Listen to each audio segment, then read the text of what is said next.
ready. This is going to be exciting.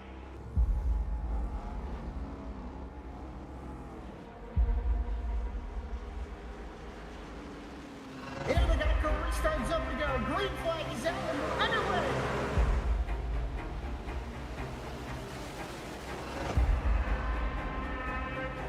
Just a few laps into this. Oh, the 37's getting loose. Oh, and he saves it. Oh, they're going 3 wide.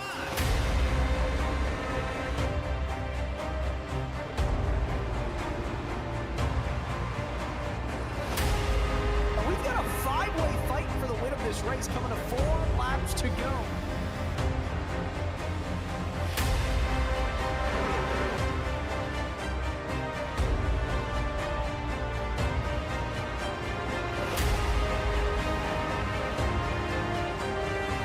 He's gonna win it here in spectacular fashion.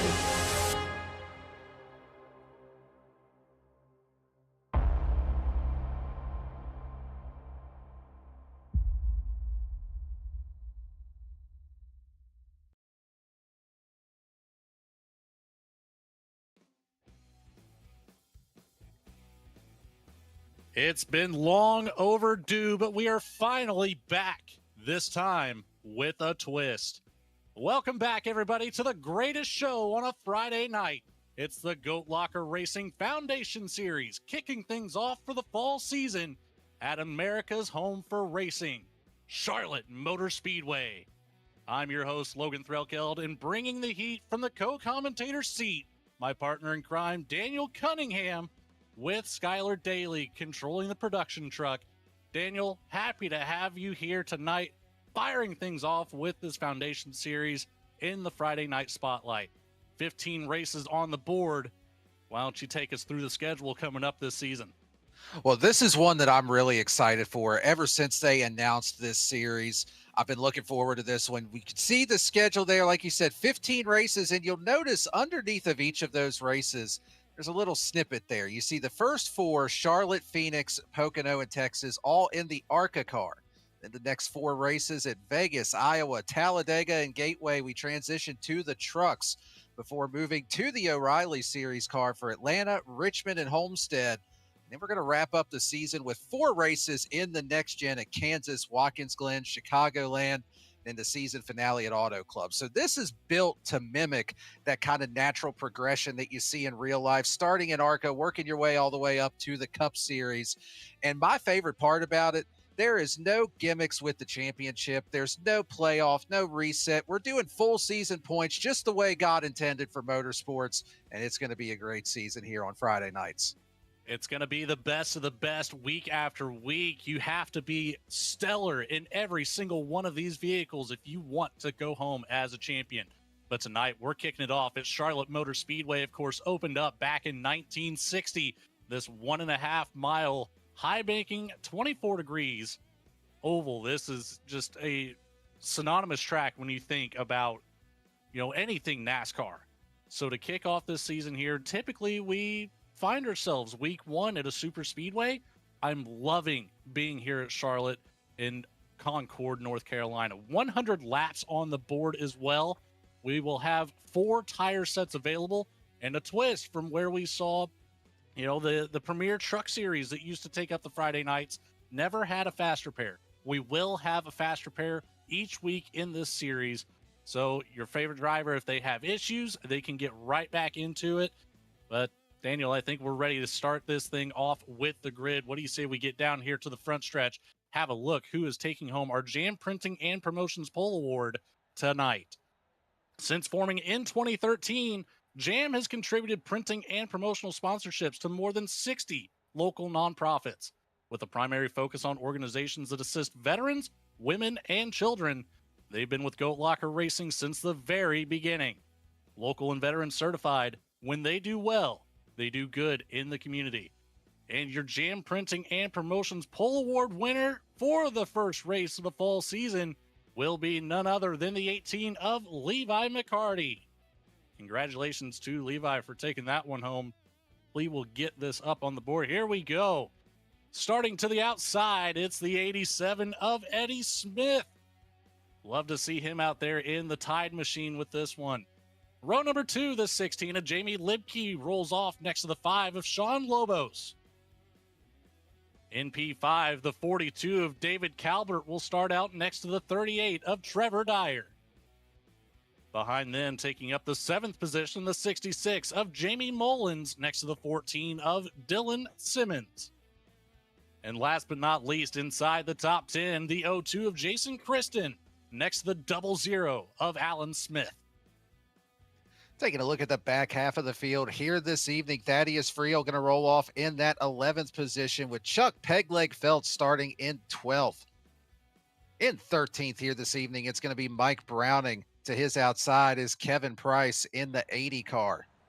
Starting in the 15th position is James Goshen. Charles Abert, now the 3-time ARCA champion, starting to his outside. In 17th position, we've got Mike Swartzen with Kyle Deering to his outside in 18th. Rounding out the 19 driver field here this evening, the 58 of Doug Ellingson. Great to see him back out on the track. And that is going to be our full grid here this evening. And Logan, I think this is going to be a pretty wide open field. I mean, we don't see some of those drivers that contended for the championship in the Premier Truck Series last season. Some new faces in the field here. I think we've got the possibility for a lot of different winners here this season. Yeah, it is really just going to be kind of a twist, like I mentioned at the top of the show there. You know, the ARCA cars starting out for the first 4 races, transitioning to the trucks, then to the Grand Nationals. You know, this is a whole new ball game and a lot of new faces on this Friday night. So it's going to keep things interesting all season long. 19 drivers to start this one out. Hopefully we'll see some numbers increase, you know, get up to that 25, 30 number that we are seeing. I believe we are seeing over the summer. Make for some very good racing out here. But getting stacked up, our one and only pace lap around Charlotte Motor Speedway. Then that pace car will drop off. The green flag will be presented by Indiana Department of Veteran Affairs. Week after week, we thank them for their partnership here in the Foundation Series. But Barney, with the green flag in hand, ready to drop. And away we go for race number 1. And a big jump from the inside line. Can Eddie Smith keep it to the outside of the 18 as we dive down into turn 1? Levi McCarty able to clear through for the lead here early, but side by side pretty much the rest of the way back through the field, as it'll take a little bit of time for these ARCA cars to get wound up, get the speed built up. You can already see that outside lane starting to prevail a little bit. A little bit of door banging here in the middle. 3 wide already on lap number 1. Ron Lobos got really loose up there at the top of the track. You'll have to keep an eye on that. All these drivers would rather make that transition down to the bottom, save these tires, nearly contact from behind. One thing you'll have to keep your eye on, you mentioned it earlier, Daniel, Charles Abert, a 3-time ARCA champion here for the Amateur Series. He started at the back of the field. He's got a lot of work to do, but if there's anybody that's more experienced in these cars, it would have to be the driver, that number 7. Yeah, definitely a solid bet to have some good runs here early on in the season as we work through this ARCA portion of the schedule. Just like you said, he's got his work cut out for him, but plenty of time to get up there. As they're looking 3 wide again, that is Lobos up top. You've got Trevor Dyer there in the middle, Jamie Mullins on the bottom. They get it sorted back down to 2 wide, and meanwhile, Jamie Libke takes the 2nd spot away from Eddie Smith, and now starting to put a little bit of pressure on Levi McCarty here for the race lead.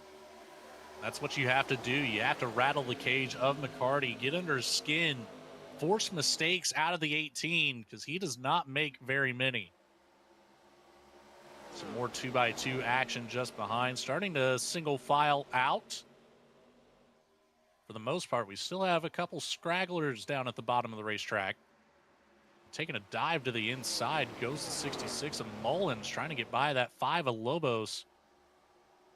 Lobos has a great drive off of turn number 4, keeps it to the outside door.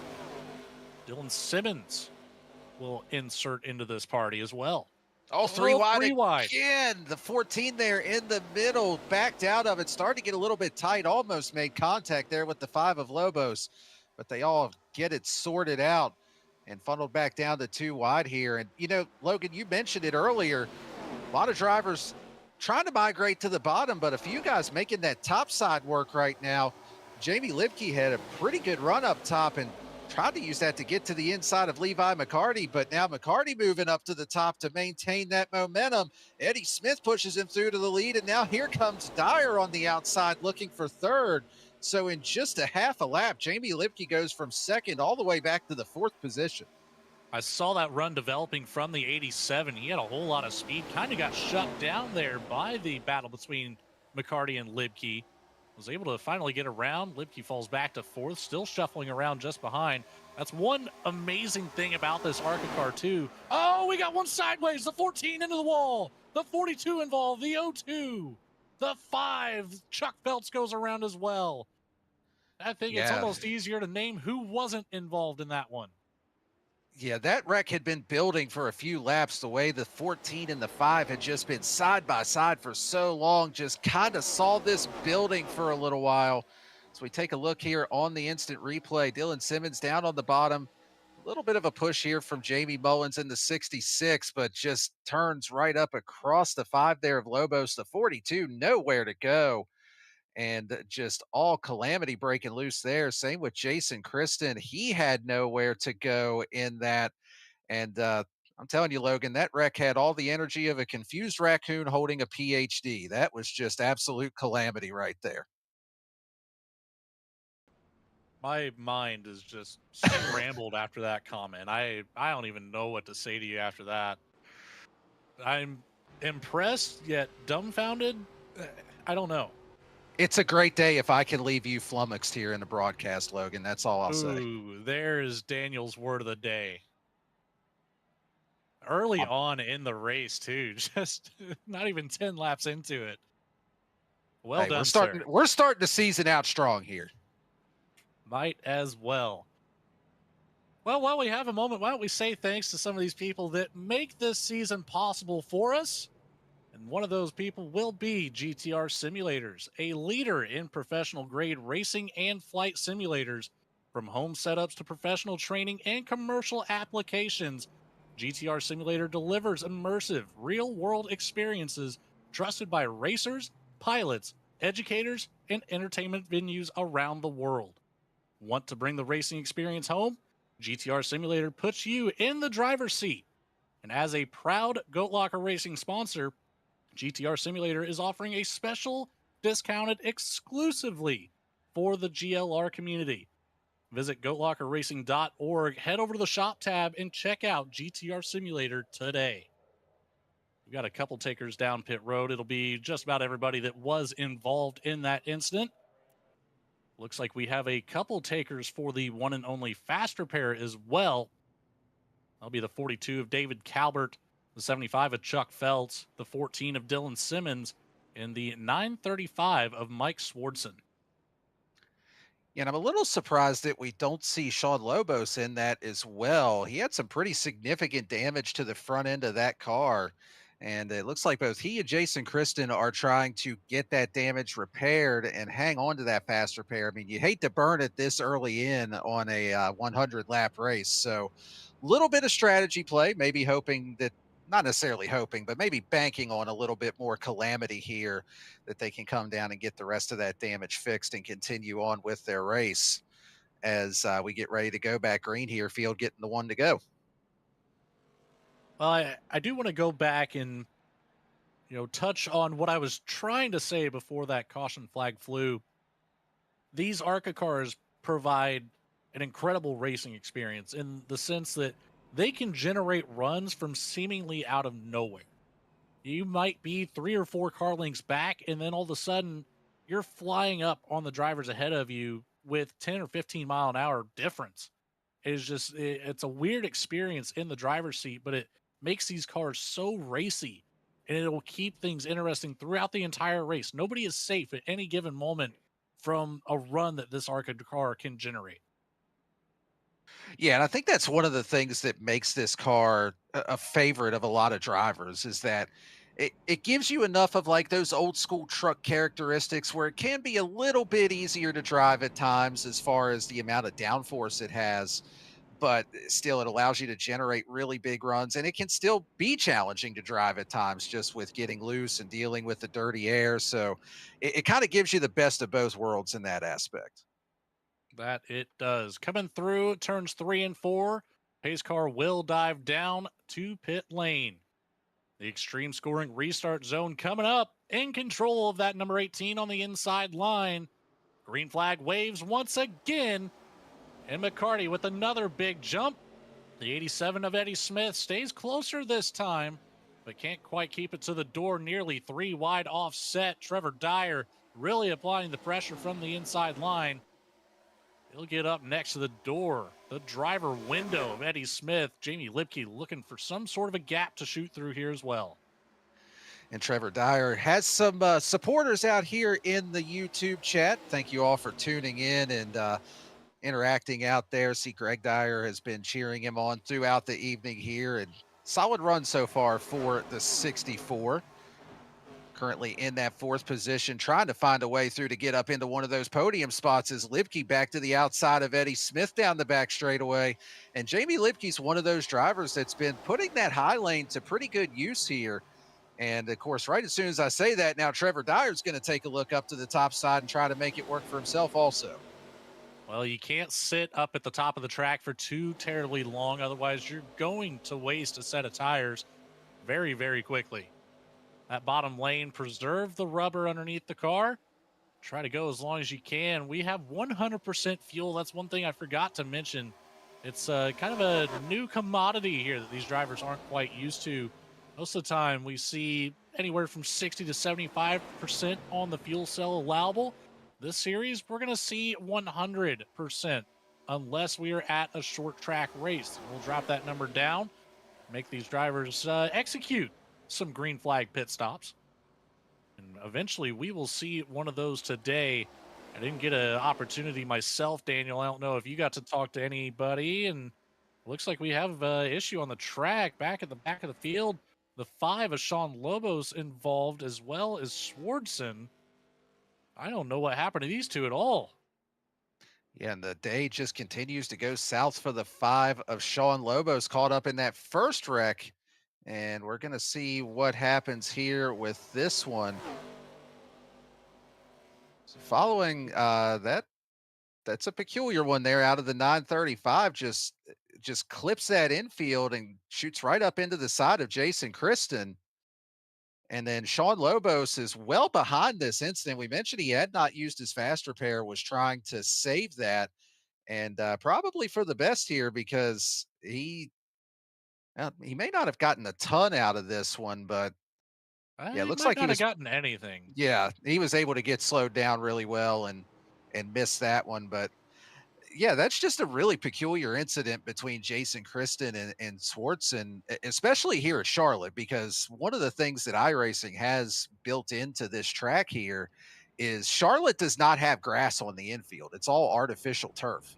And that's due to the Charlotte Roval when they were running that here. So when you clip that infield grass here, it doesn't behave the same way as it would at like in Atlanta or Texas or one of those places. It kind of treats it almost like you're still on the pavement. So I can't even really chalk it up to that necessarily. A very odd incident there. I believe the 935 maybe just came in a little bit too hot. And then that, it's a much tighter turn than you would think. Coming across that trioval area at the start finish line, and you misjudge it just enough. You get the product of what we just saw, door slamming into somebody else. But that brings out caution number 2 on the event. No harm, no foul. Still early in this race. Drivers will settle in. And of course, first race jitters. We're back into a fresh season, taking over this Friday night with the Foundation Series. It's a new ball game for these drivers out here tonight. Just going to take a second to calm the nerves, get back into a rhythm. Had a couple weeks off too. Of course, the recruitment races went very well through the short 4-week break, I believe is what it was, from the summer series to now. And of course, 15 weeks from now, we will crown a Foundation Series champion. as well as all the other series that are being ran. ARCA, of course, Next Gen, the multi-class on Thursdays, IndyCar, NXT, Grand National on Sundays. We've got the new Clio Cup on Saturdays as well. Daniel, I'm really excited for that one actually. I'm gonna be honest, Logan. I don't even know what that car is. You're gonna have to fill me in on what exactly that one, like what it entails. I have been following in the Discord and saw that we do have a new series for it, but the first time I saw it, I'll be honest, I thought that was like a sponsor or something of the series. I had no idea what that car was. Well, I would be lying if I said that I've driven it, but I know it's supposed to be kind of slow. It's in like the same categories, the MX-5s, maybe even a little bit slower. But if memory serves me correctly, think of like a smart car. It's something in the shape of that, I believe. Well, now I'm going to have to look this up, and I'm definitely going to have to pay attention on that Saturday night series to see how these things race, because you've definitely piqued my curiosity with it now. It'll certainly be interesting. I know there's been a lot of interest generated in the Discord from it as well. So we'll see how it goes. Kicking off tomorrow night. Should be fun. Hope I'm around for it. Like to take part in that one. But we are back to double file. Coming through turns 3 and 4 once again. Pace car about to dive off. The 18 still in control, coming up to the extreme scoring restart zone with Jamie Libke to the outside. Green flag drops as the 18 smashes on the gas and leaves everybody behind. Libke a big push from Eddie Smith. Trevor Dyer immediately taking to that inside line, getting door to door with the 16. 3 wide offset. Oh, Eddie Smith almost to that left rear quarter. There you see Levi McCarty snaking down the back straight. Does not want to help Trevor Dyer at all with the draft. It does not matter. That 38 machine coming up fast. Oh, almost contact there between Eddie Smith and Jamie Libke off of turn number 4. It got really tight between the two of them. And Logan, you mentioned that 3 wide offset that we saw there momentarily. I think Jamie Mullins in the 66 may have cut Eddie Smith a little bit of a break there. And I really feel like this 100% fuel, the season-long format, is going to benefit a driver like Jamie Mullins, somebody that shows a lot of patience, is really, really smart with their racecraft, has a lot of racing acumen that they'll show out there on the track.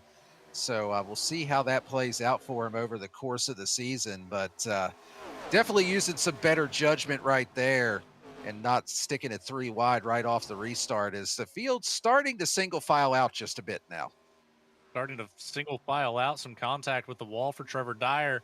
Single filed, but setting the fastest laps there. Jamie Libke with a 29.818. Just narrowly beating out Trevor Dyer with a 29.824. Expect these drivers to pick up some more speed as well. Thaddeus Friel, another 29.81. Side by side, Dyer and Smith. Libke back to that P2 position, side by side behind, single file beyond that. We're going to step out line there for the 00 of Alan Smith. The father-son combo trying to get hooked up together, maybe put together some drafting talent for us.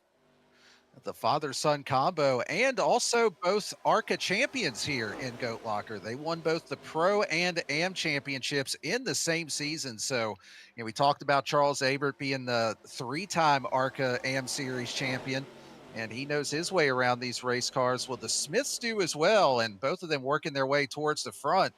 Also, speaking of Charles Abert, I see his name in the top 10 for the first time here this evening as well, just behind this pack, running a very Charles Abert type of race, just keeping it clean, being patient, and he's worked his way up to the midway point of the field and still has plenty of time to get up the rest of the way through this field. And that's one of the things I'm noticing here, Daniel. A lot of big movers that have cracked into the top 10. Thaddeus Friel Jr. up 7 positions right now in that 4th spot. Dylan Simmons, James Goshen up 8 positions in the 7th spot, and Aber up 6. So there's a lot of movement happening. Oh, the 64 sideways into the wall. Goshen is around. Yellow flag is out. back under caution here for the third time this evening. And Trevor Dyer was one of those we were just talking about having a really solid run as we take a look here on the replay. And it looks kind of reminiscent at first of what we saw with the 64 getting tight on corner exit, but then contact here between Simmons and Goshen. And yeah, just turns Goshen right up into the 64. Dyer with absolutely nowhere to go in that incident. That was rough. And that was two of the drivers we were just talking about. So, Daniel, what do we say we chalk up our first one to the commentators? Oh, curse? man, we are getting an early start on the commentators curse this season, aren't we? We might have to set up a tally graphic and update that week by week. That's one of those things that's been in the back of my mind for the past 4 seasons of, being on these Friday nights. It's well, to be fair, when you work with somebody like me that has a tendency to just, absolutely screw over any driver that they're talking about, you kind of need to keep track of it. But hey, good news for the drivers, though. I'm just a super sub this season. You don't have to worry about the black cloud following you around every week. But back on track, though, we've got a little bit of a split decision here as far as pit strategy as we're at the 1/4 mark of this race. Levi McCarty, Jamie Lipke, Thaddeus Friel, they are all still on the original tires they started this race on. Dylan Simmons, Mike Browning, and Chuck Phelps pitted on that lap number 9 caution. They all stay out here, as does Doug Ellingson. So top 7 are going to be on older tires. Eddie Smith on back. They are coming down pit lane here to take advantage of this caution. I certainly don't disagree with this by any means. I mean, we're talking about 3 cautions in the first quarter of this race. We've gotten, what would that equate to, 15 green flag laps? So there's not a lot of wear that's being produced on these tires just yet. So, although we do have 4 sets of tires, you could have easily burned one, been perfectly fine with it. I mean, we're going to see. Eddie Smith will be the first one out on the fresh tires, followed up by Mullins, Alan Smith, Charles Abert, Kevin Price, James Goshen behind. So it'll be a very easy tell if this makes any difference at all. And I think Eddie Smith, obviously coming off pit lane first, will be in the best position, but also being able to restart on that outside lane. We've seen it work pretty well on these restarts. So he should be able, if the tires are going to make a big difference here, he should be able to jump up to that top lane, maybe make up some ground relatively quick here as soon as we get back green. So we'll keep an eye on that. And I'm also just curious to see how these older tires launch. They've got a few heat cycles on them.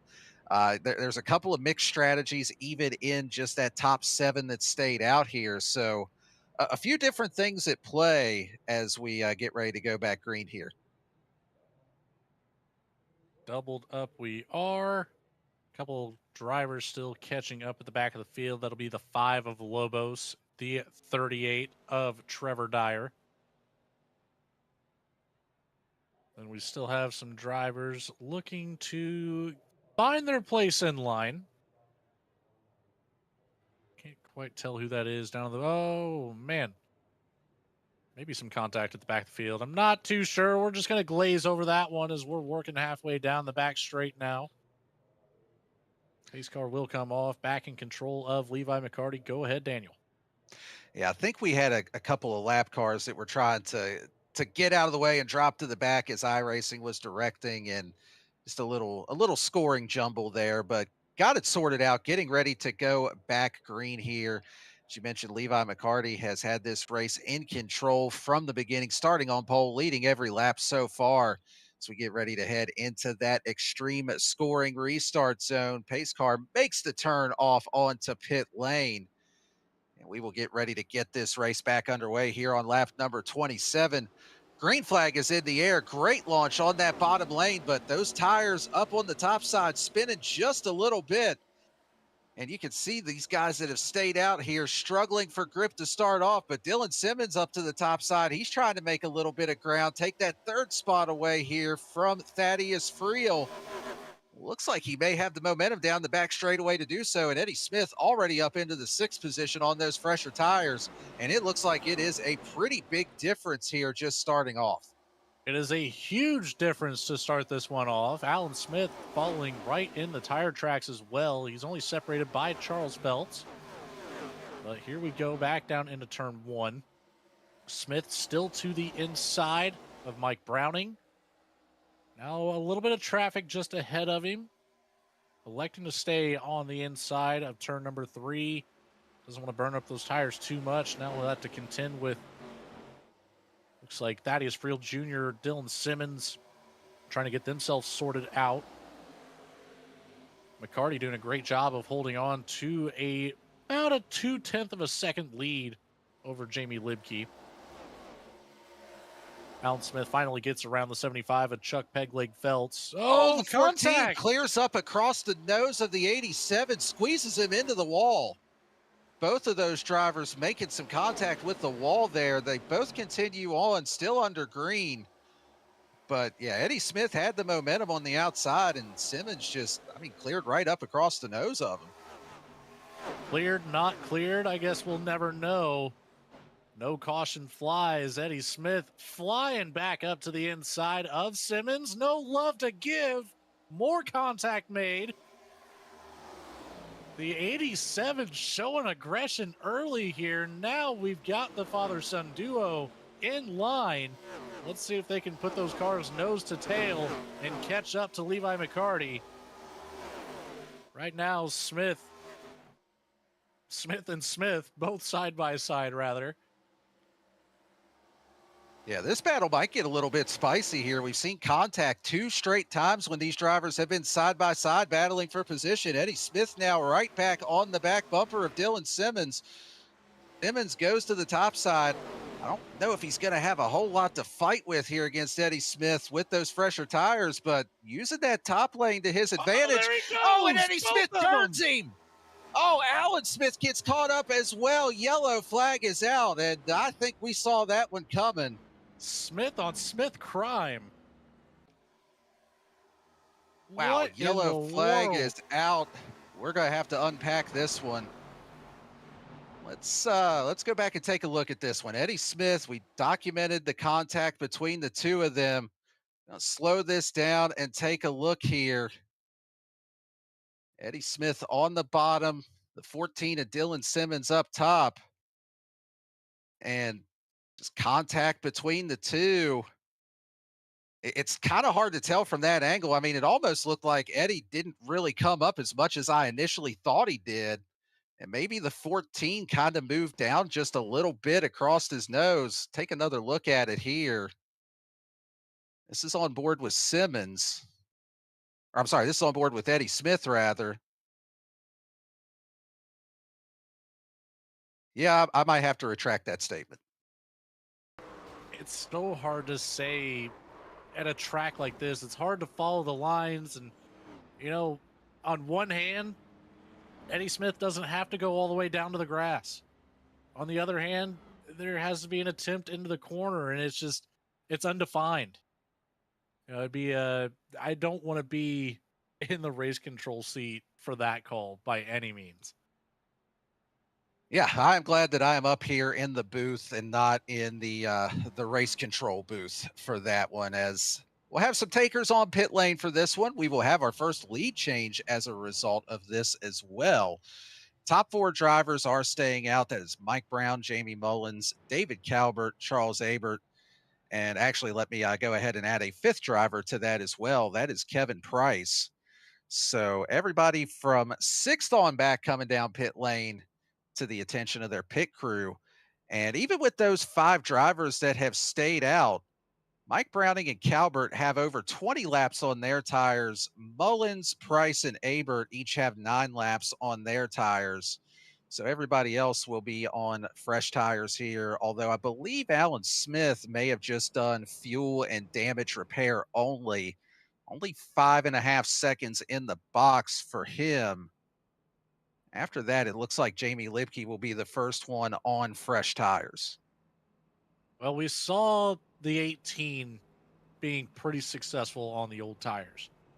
Again, we still have not ran very many green flag laps, so I don't disagree with the call by Browning and Calvert by any means. I like the position they put themselves into.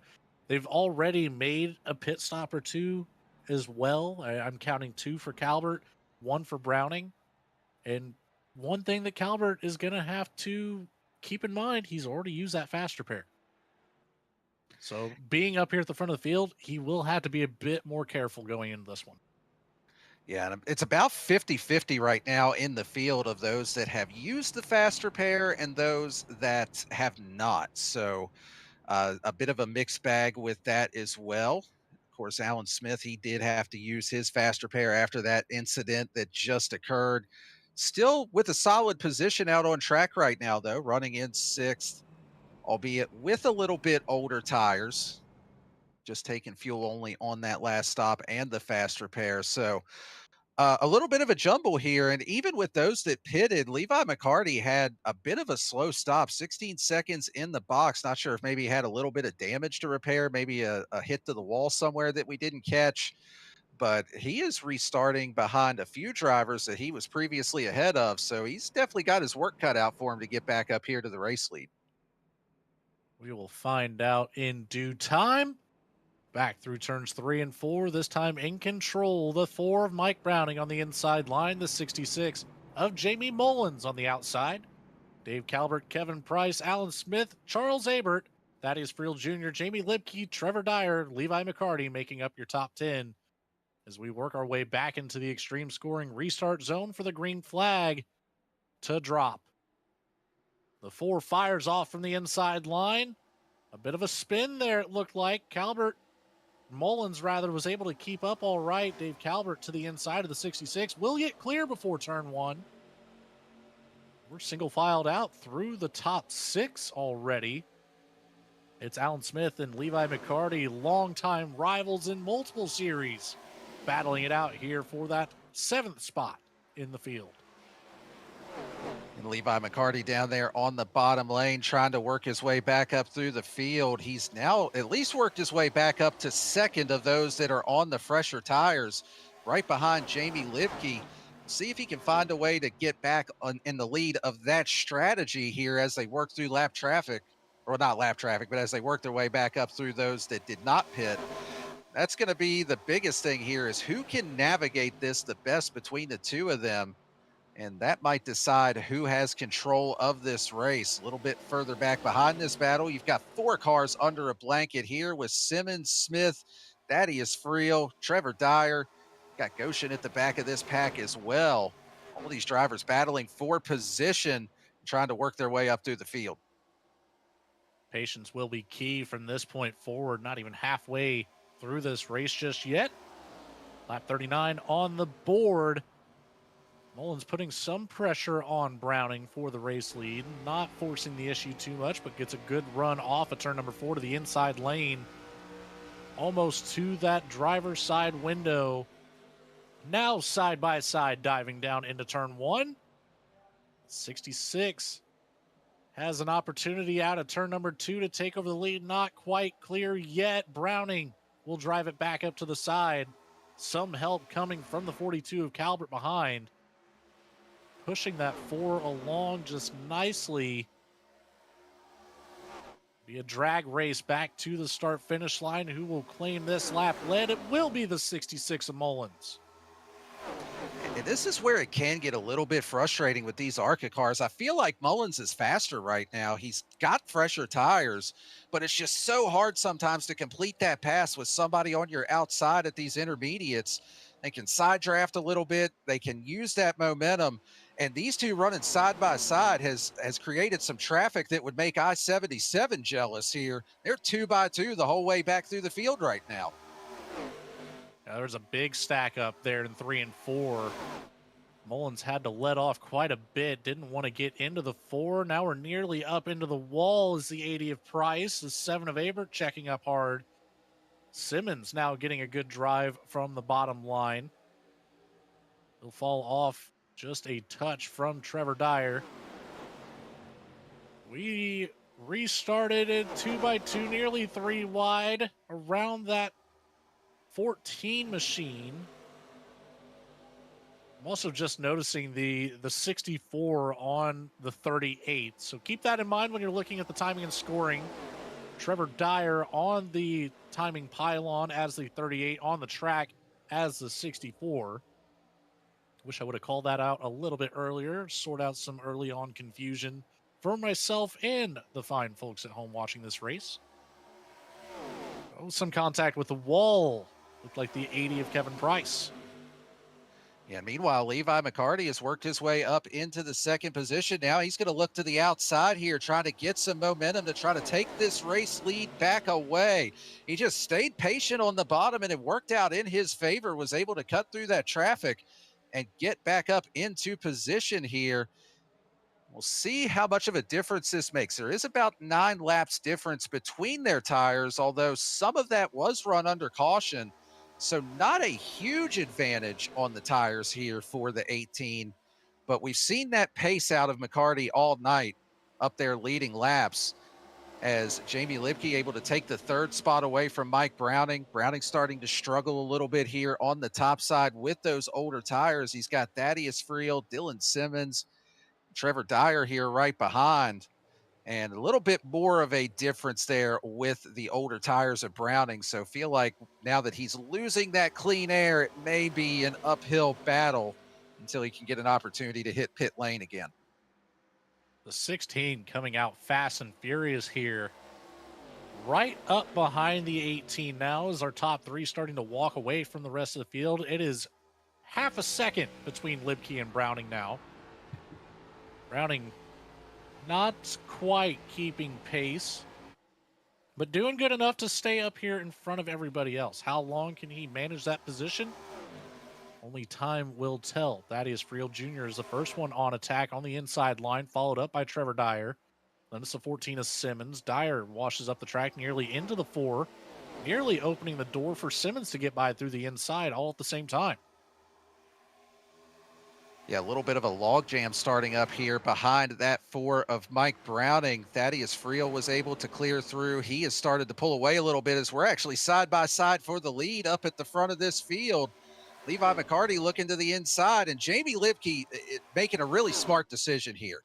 You've been battling with the 18 all night long for control of this race. The last thing you want to do is push that 18 car past Jamie Mullins and give him control back. So I think that was a really intelligent decision there by the 16 to try to get some track position, and now Lipke's going to look for the lead. Putting dirty air on the nose of the 18 could certainly be advantageous here for Lipke. Back to the outside goes McCarty. The 16 holding on to that inside line. It's a battle for second place. It's only allowing Mullins to collect more laps led here. Coming around, we'll start lap 50 next time by, right at the halfway point of this race. Looks like we sorted things out momentarily, but at the same time, the rest of the field's starting to catch back up as more and more drivers have gotten around the 4 of Mike Browning. Trevor Dyer, Thaddeus Friel Jr., Dylan Simmons all get by. We know those drivers have been fast all night already. So it's only time that it's going to be a 6-horse race. Oh, goodness. Ends up funneling back down to 2 wide, but they were 3 wide there momentarily between Browning, Smith, and Goshen.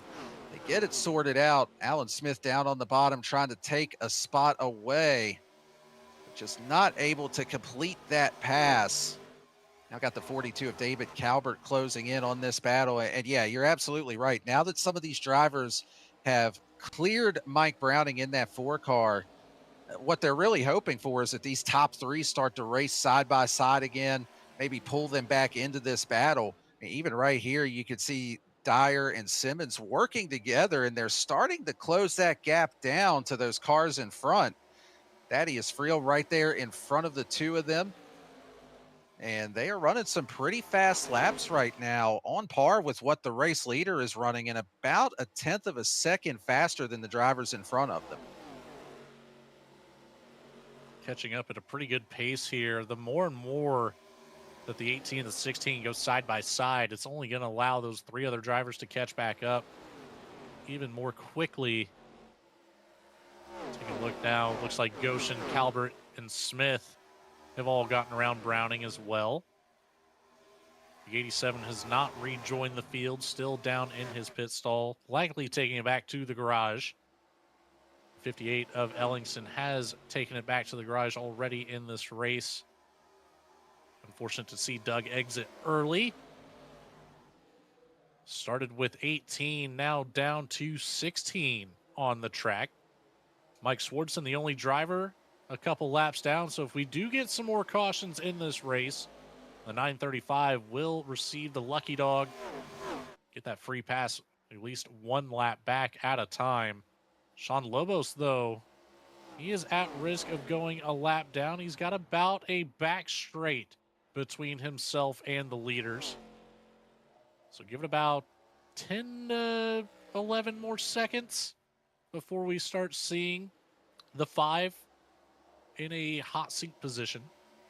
66 of Mullins has stretched out the lead to 0.3 of a second over Libke. McCarty still trying to sort things out for P2.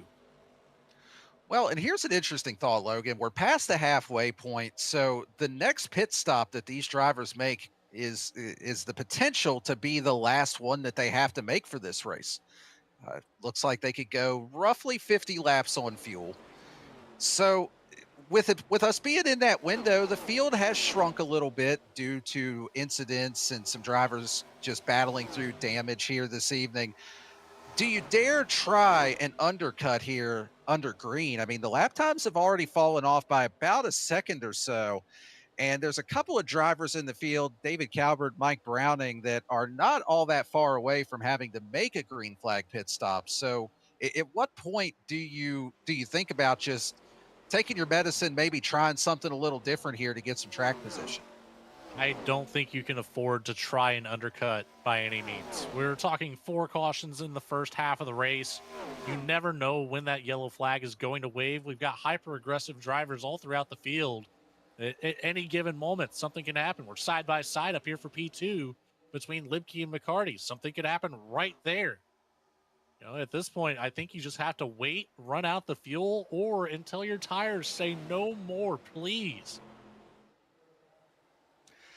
Yeah, and my thought process is with some of the incidents we've had, the field getting a little bit more strung out for the most part. I mean, we do have a couple of battles going on here as we see between Thaddeus Friel, Trevor Dyer, and Dylan Simmons. At some point, it's going to get a little bit of a green flag feel to it. So I think I would maybe try it. But then again, usually when I'm in the car and I say that, the caution comes out about 2 laps after I pit. So that being said, your strategy call is probably the right one, but I think I would still have to try it anyway. Well, you know what else we're going to try, Daniel? We're going to try to say thanks to another one of our amazing sponsors here under some green flag racing. That'll be Alexander PCs.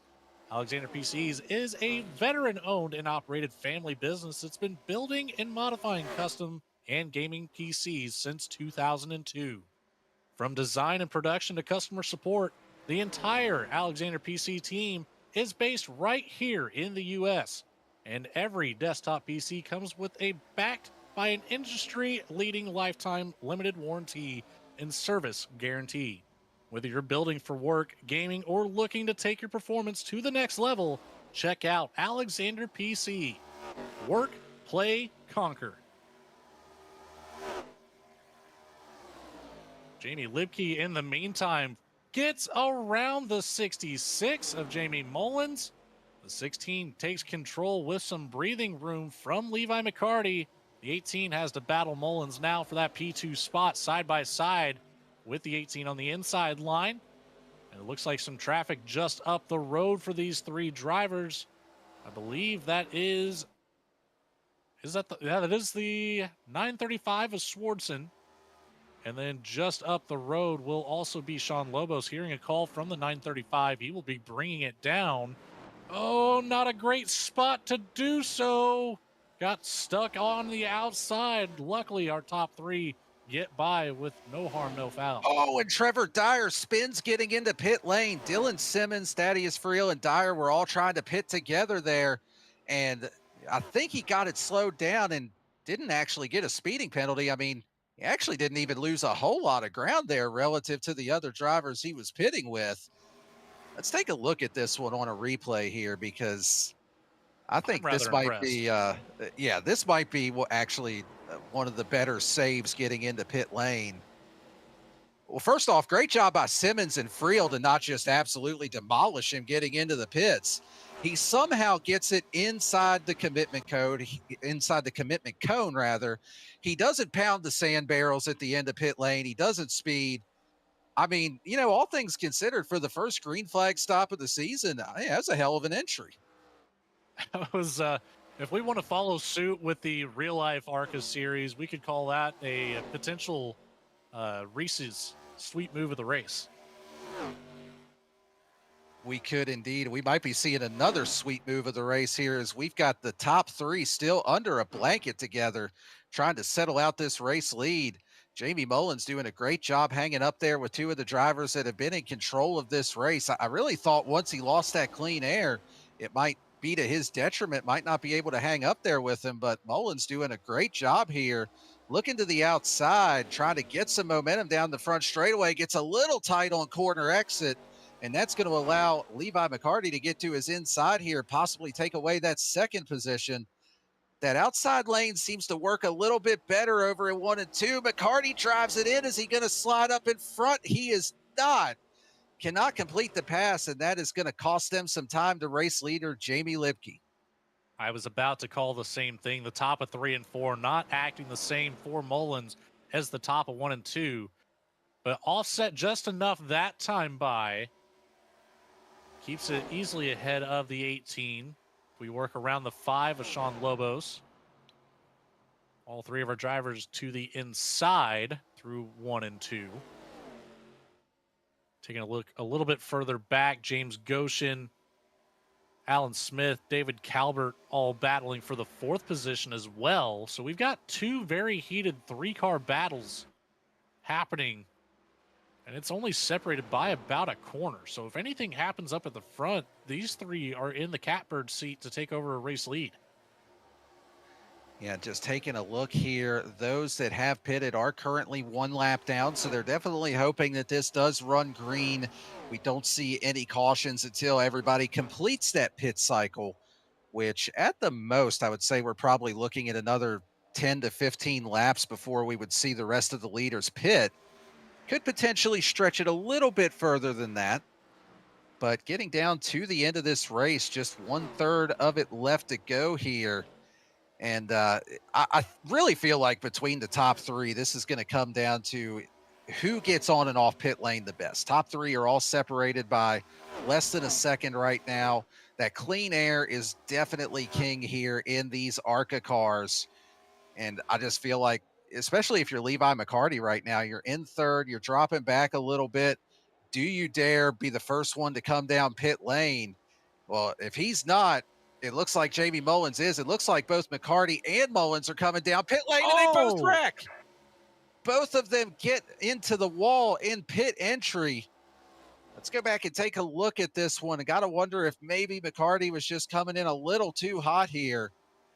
And that might be the move that Jamie Lipke needs to seal up a victory here this evening. Both of these drivers are going to lose a ton of time in this process, but here comes Mullins getting down on the pit lane. Oh, Mullins actually gets loose on that transition, but so does McCarty. He's coming in sideways too. McCarty had it locked up and gets into the wall. So both of those drivers struggling with pit entry here. And now when Jamie Lipke comes down pit road, you got to wonder how aggressive will they be trying to gain time? Because, I mean, Lipke's got a 5-second lead over the next driver to come down. Coming in this time, so let's take a look as the 16 slowing it down nice and easy. Down to, yes, 45 mile an hour right on the nose. A perfect entry executed by the leader. Alan Smith will assume the race lead here, still on a 36-lap stint for the 00 machine. On an island all by himself, 3 seconds ahead of Charles Abert. Jason Kristen just 2/10 behind Abert. And Kevin Price in the 80 machine up in the top 5 now. Those drivers all about 45 laps completed, so it'll be any moment now that we should see the rest of the field make their way down pit road. Oh, price issues. Oh, my goodness. The 4 of Browning narrowly avoids that one. Wow, that was a great job by Mike Browning to avoid that incident. That could have easily turned everything upside down right there if that would have brought out a caution, but does a great job avoiding it. And we stay green here. Hopefully a extra fire suit in the hauler. Oh my Goodness gosh. gracious. And I think Mike Browning can also be thankful that that is not grass on the infield, that is turf. I think that definitely helped him out with where he had to go to miss that incident. So definitely worked out in his favor there. But we'll see how this plays out as we finish up this round of green flag pit stops. The one thing I did notice is that Dyer, Simmons, and Friel have all jumped ahead of Jamie Lipke now in the running order. Sean Lobo's currently ahead as well, but it's going to have to come down pit lane as Jason Kristen, struggling with pit entry, gets into the wall. I can't say that I've seen Charlotte Motor Speedway so difficult to enter pit road, but these drivers really trying to get every extra tenth of a second that they can, pushing the limits of these ARCA cars down in through the apron portion of 3 and 4 and just not working out more times than not. Here comes the race leader currently, Charles Abert in the 7 machine. And a nearly flawless execution for Abert. I saw a little bit of a step out there from the rear end, just coming around that last portion of the corner.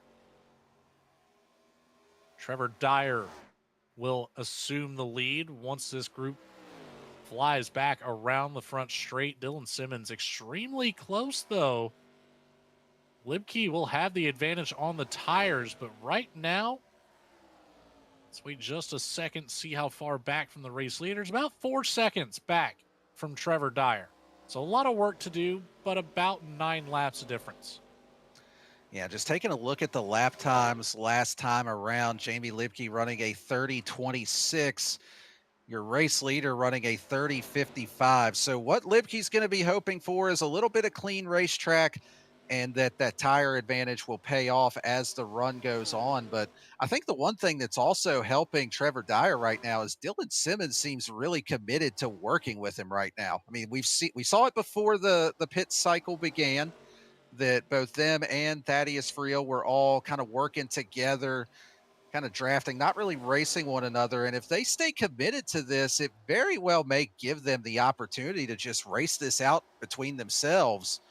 Just have to see how that tire advantage for the 16 will play out. Well, Daniel, this is one thing I really love about having the YouTube chat active out here for us, is I am learning from Greg out there that, you know, the Trevor Dyer, the Dylan Simmons, the Thaddeus Friel Jr. combo that you're just talking about is known as a team called VAN. That is Veterans and Affiliated Network for short.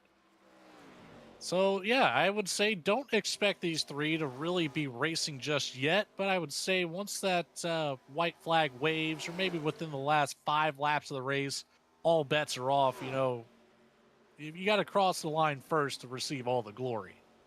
But a top 3 for one team would be a stellar season opening. It would indeed, although Jamie Lipke has other plans. Just got around Thaddeus Friel for the 3rd position and has already taken a pretty significant chunk out of the race lead overall. Got it down to 2.5 seconds. So these top 2 working together, they are definitely going to have their work cut out for them. Still just over 20 laps to go here in the season opening race for the GLR Foundation Series. And Logan, so far, I mean, we've seen a little bit of everything here tonight. That we have. It has been a fantastic race. A little tedious there at the beginning. Of course, we had the 4 cautions, I believe, within the first 30 laps of the race, but a lot of drivers talking about what are the chances of actually seeing a good green flag run. Well, they've put it on display. We've had a phenomenal run here to what could be all the way the end of the race.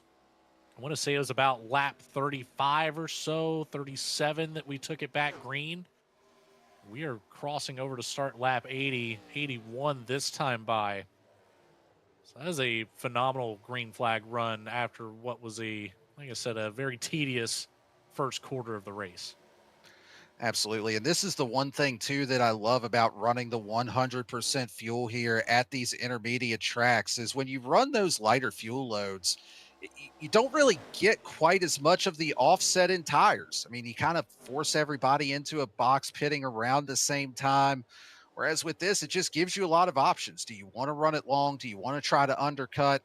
So just adds that extra little element of strategy here as Simmons and Dyer continuing to work together, running a little bit different lines in the corners, trying to keep a little bit of clean air on each of those cars.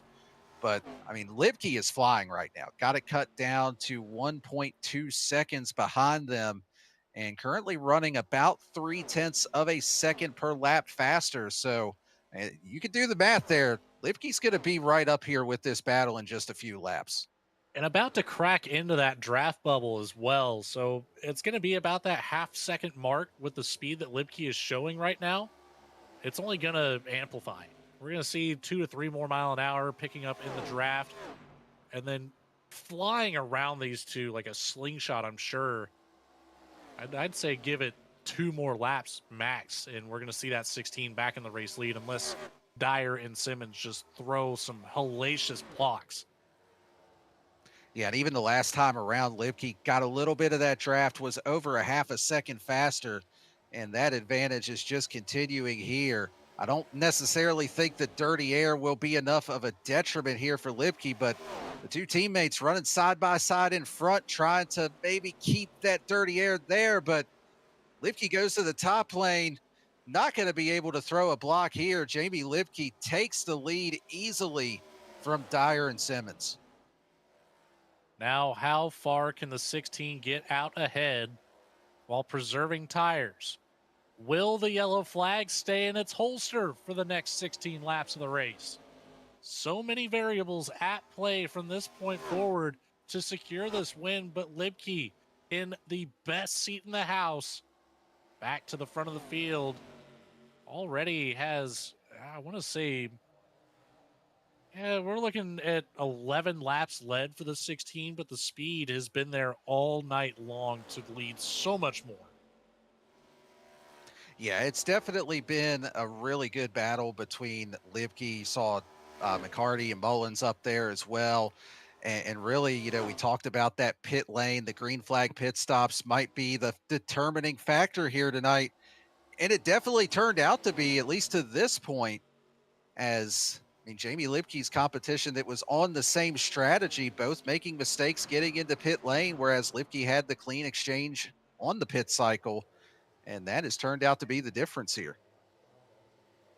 Well, the third-party member of Team Van, the 98 of Thaddeus Friel Jr., has been falling back slowly and steadily. Now back to the 7th position where they were just up in P3. Mike Browning, Jamie Mullins, David Calvert, all putting the fresher tires to good use, getting around the 98 machine. Alan Smith about 1.1 seconds behind, but that is closing quickly as well. The 5 of Sean Lobos calling over the race comms. He will be bringing it down pit road again here. 51 laps completed for the 5 machine this stint. And a well-executed pit road entrance for Lobos. And that should be the last pit stop of the race. Should be. Unless that yellow flag comes out, I believe that you are correct. As we get down close to 10 laps to go here. Have noticed the lap times between Lipke and Simmons have kind of leveled out a little bit here. Dylan Simmons just 0.8 of a second back of Jamie Lipke. We'll see what the speeds are at the line. It's about 0.5 tenth or so in favor of Jamie Lipke this time around. But that advantage has started to equalize a little bit here. So if we do end up getting a caution, some of these drivers decide to stay out, it'll be interesting to see if maybe that tire advantage maybe just wear off enough where we could get a side-by-side battle for the lead. Well, before we see that checkered flag wave, let's ask a question. Do you want to support the sport and the mission? Well, you can. You can gear up at the Goat Locker Racing web store. Visit glrwebstore.com for quality racing apparel, hats, and gear. With every purchase, helping support veterans, active military, and first responders while fueling the Goat Locker Racing mission. So when you wear GLR, you're wearing more than just gear. You're showing your support for the people behind the mission. Great gear, real purpose. glrwebstore.com. We are now within the last 10 laps of the race. It's looking very, very good for the 16 machine. I know Libke would be extremely happy to open up this season with a win. The 16 has not always had the best luck in seasons past. Yeah, Lipke's definitely had speed to win a lot more races than they have so far here in Goat Locker, and that's saying something considering, I mean, Lipke's won quite a few between the different series that we have here. But yeah, just kind of snake bitten at times. And, you know, you hate to say that about a driver that's leading less than 10 laps to go here. You never want to start that potential commentator's curse that we've talked about here earlier tonight. But right now, pulling away just a little bit over Dylan Simmons, still utilizing that tire advantage that she has and putting that to good use right now. Has the lead up over 1 second. Simmons, Dyer, that battle has settled out. Dave Calvert, Mike Browning still looking to square away who's going to take home P4. Jamie Mullins with a big move to the inside, trying to get around Browning here to take up that 5th spot. Alan Smith still 1.2 behind, a decent gap to James Goshen, who got around Thaddeus Friel Jr. here recently. Should be able to stay ahead of the 98. McCarty has fallen from that top 2 battle the instant entering pit road, finally cracking back into the top 10.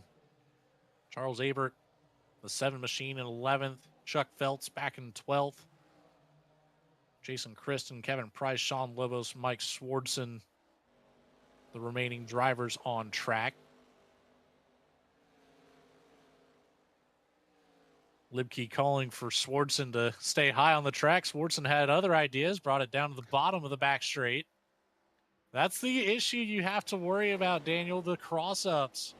Whenever you're making moves around lap traffic, especially when you have such a handy lead here, you don't want anything to go wrong. Yeah, that can always certainly cause an issue. We'll say to Swartson's credit, though, even though he did go to the bottom instead of the top as Libke requested, he did do a nice job of backing off the throttle early, making sure that Libke had plenty of room and yielding as the lapped car there. So even though it didn't quite go to plan for the 16, still did a nice job of getting out of the way there and doing the same for Dylan Simmons as he approaches here in the P2 position. Of course, as I say that, he crosses up in front of the 14, costs him a little bit of time there, but Simmons with a pretty good advantage over 3rd and 4th place as they currently run. So shouldn't be an issue as far as costing him any positions right now. 4 laps to go. This time by will make it 3 for Jamie Libke to claim the first win of the new season. The Fall Series Goat Locker Racing Foundation Series. Friday nights will be this crew you've seen. Hopefully we'll add a couple more as the season goes on.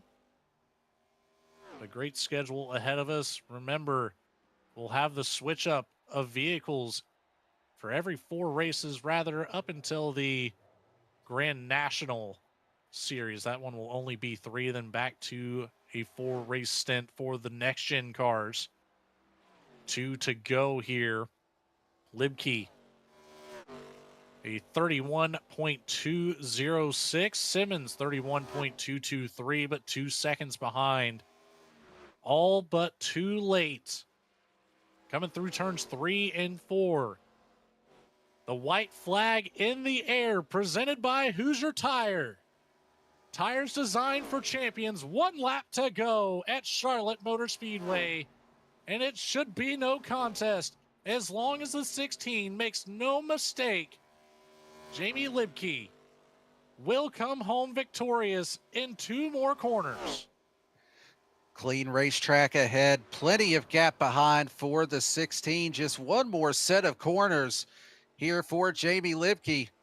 Off at turn number 4, Barney going to show the checkered flag this time around, and Jamie Libke is going to be your race winner here at Charlotte to kick off the season for the GLR Foundation Series. Well-deserved win. The pit strategy played out perfectly. Dylan Simmons, Dave Calvert will round out our podium finishers. Trevor Dyer couldn't keep that 42 behind to make it a van team 2-time podium here to start the season. But what a race we had. I'm glad that we got the jitters out, Daniel. That put on for a great show, a fantastic long run. We will get a word with our top 3 finishers. We will let Jamie Libke bring it back to the front straight. Burn it down here for the fans at virtual Charlotte Motor Speedway. We will take a quick commercial break, get set up for our post-race show interviews, like I said, with our top 3. And then we'll go through and talk about where your favorite driver finished tonight's race. We'll be right back, everybody. Stick around. Superior quality, ultimate protection, and the highest level of craftsmanship. We make our gloves for the hard worker that wakes up every morning and gives 110%. You deserve the highest quality protective gear that's going to work for you, day in, day out. We know it can be tough deciding what companies to trust for your hard-earned money. It's all in our name. We've mastered our craft to help you master yours. We make our gloves rugged, durable, and designed for you. Whatever the job is, we have you covered. We are your glove station.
One of these days, I'll pick up one of those sweet rides from Cruising Classics, Daniel, but today is not that day.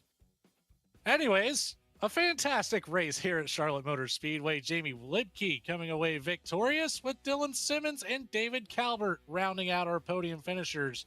Behind that, Trevor Dyer, the 00 of Alan Smith in the top 5, the 4 of Mike Browning, the 66 of Jamie Mullins, the 085 of James Goshen, the 18 of Levi McCarty, and inside the top 10, the 98 of Thaddeus Friel Jr.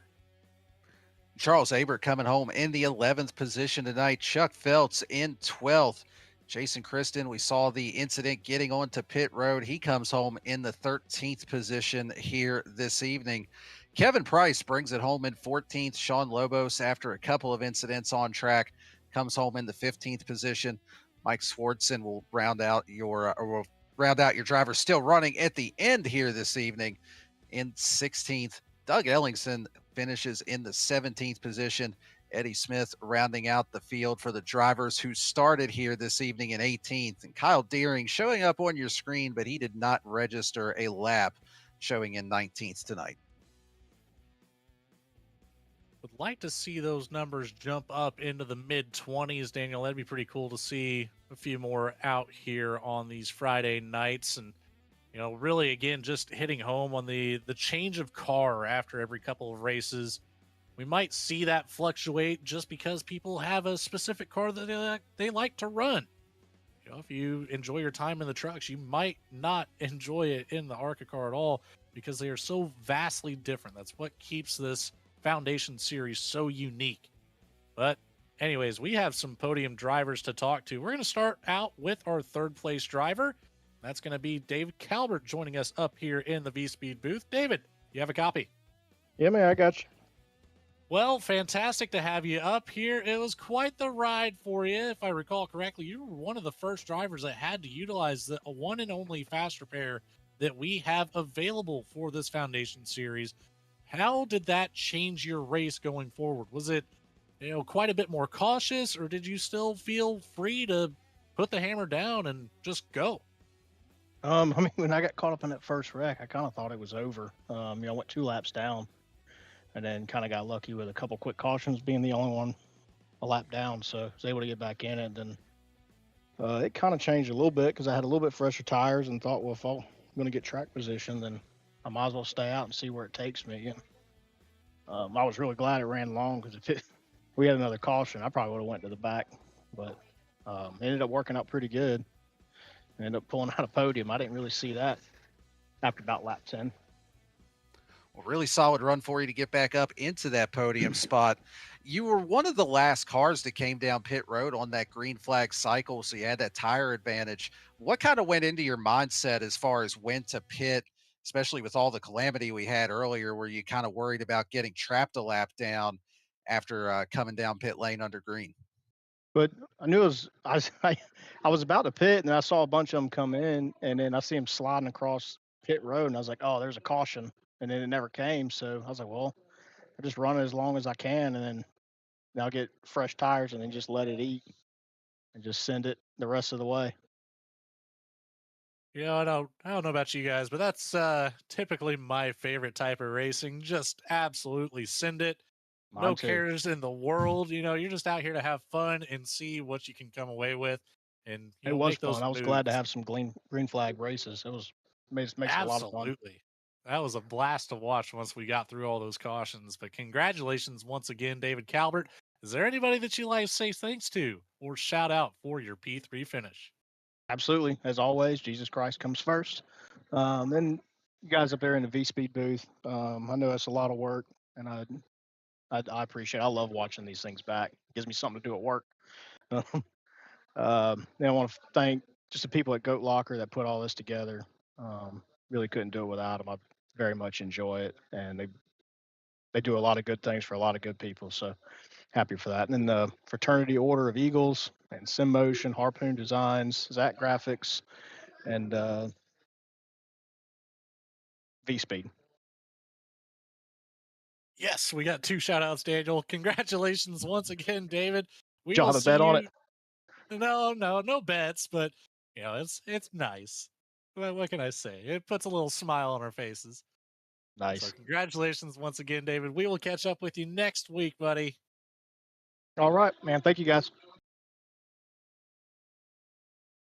That'll move us right on down to our P2 finisher. That'll be Dylan Simmons joining us up here in the V-Speed booth. Dylan, you got Daniel and Logan. You got a copy?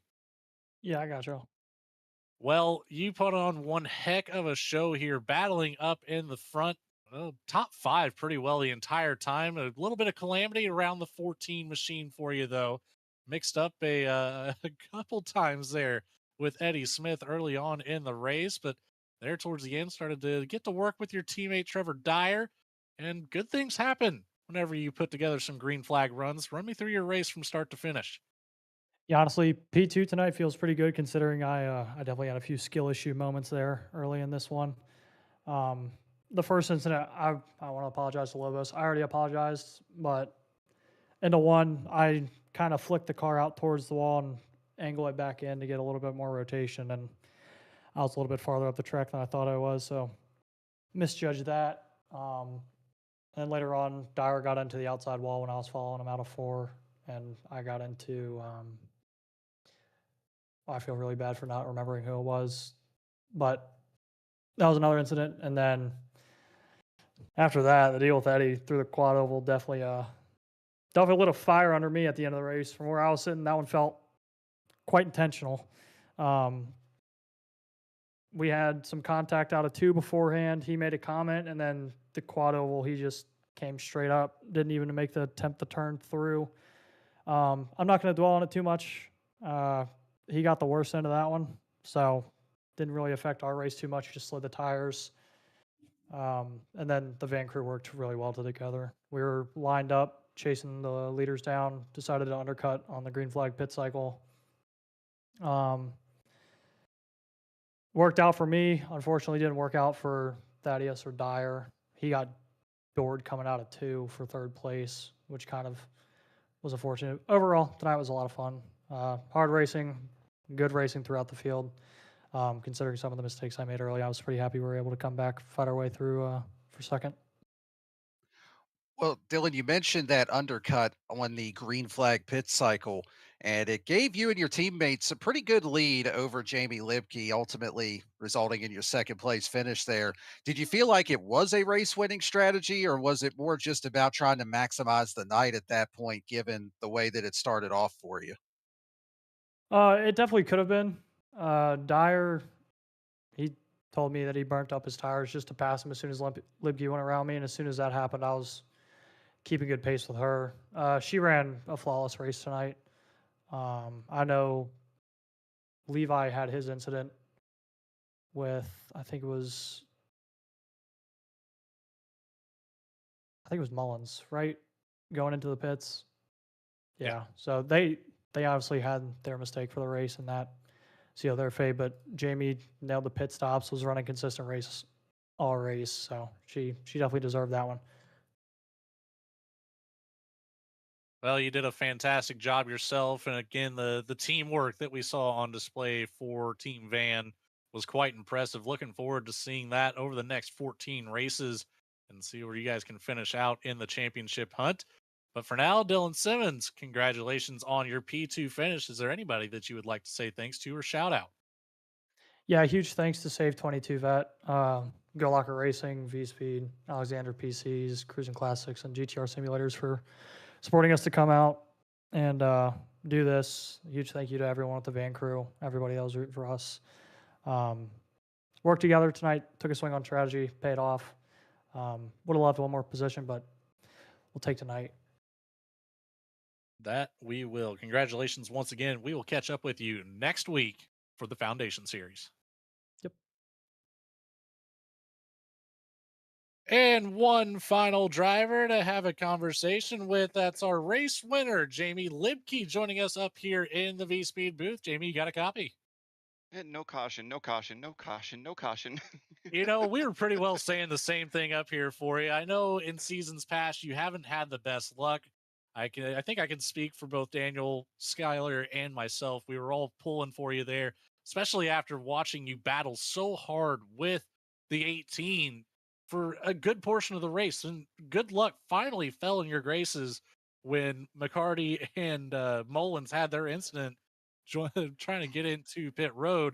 And it seemed like you were just away from that point on. Yeah, I think Levi knew if I got around him that I was just going to take off, so he defended so hard to keep that high line so that way I couldn't get that momentum. And geez, that was just so much fun. The battle with Levi, the battle with Mike Browning, like that was probably one of the most fun races I think I've ever had. Well, you did a great job tonight minimizing the mistakes, and that ultimately ended up sealing the win for you. You know, we saw Mullins and McCarty come down pit lane trying the undercut. They both spun getting into the pit lane.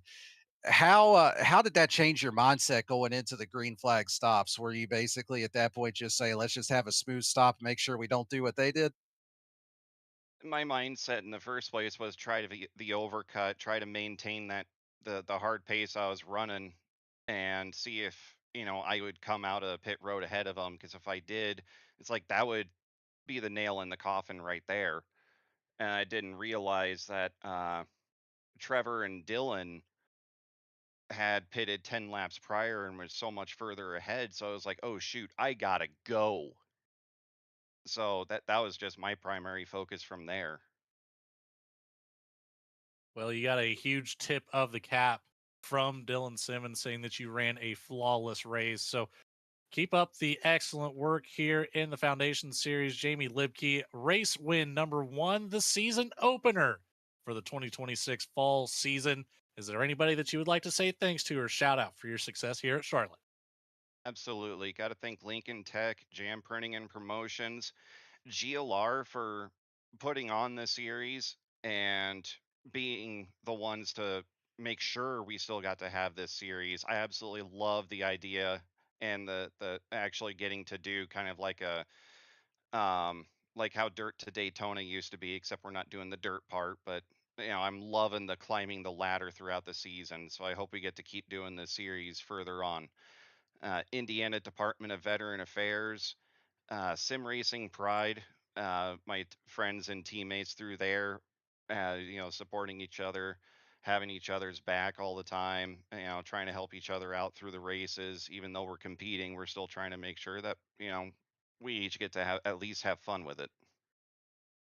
Absolutely. And that is what it's all about here at Goat Locker Racing. Congratulations once again, Jamie.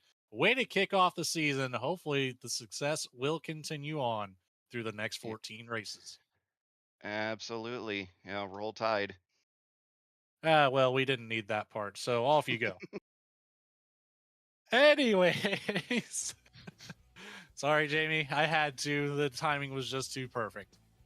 We are on to Phoenix next week in the ARCA cars, then followed up by Pocono and Texas to make the first 4 races in this series, all in this same car. So expect to see some I don't want to say high speed action because the ARCA car is typically the slowest, but it's going to be fast either way. It's going to be fun, and it's going to be one heck of a show week in and week out. Daniel, what were your thoughts on tonight's event? It's really just a tale of 2 races. I mean, we saw so much calamity at the beginning, second half of the race going green, and just getting back to what we're used to here in Goat Locker with that green flag action. But I mean, going to Phoenix next week, what a change up. We know how chaotic that place can get with drivers cutting the dog leg. It's it could potentially have a little bit more sparks, especially after what we saw here tonight.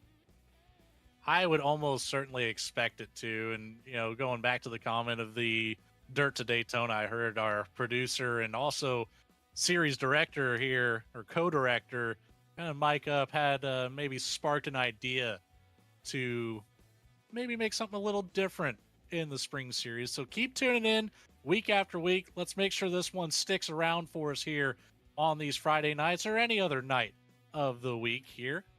We do it just about every day of the week at Goat Locker Racing, but this one has been the Foundation Series, and I've been Logan Threlkeld alongside Daniel Cunningham and Skylar Daly.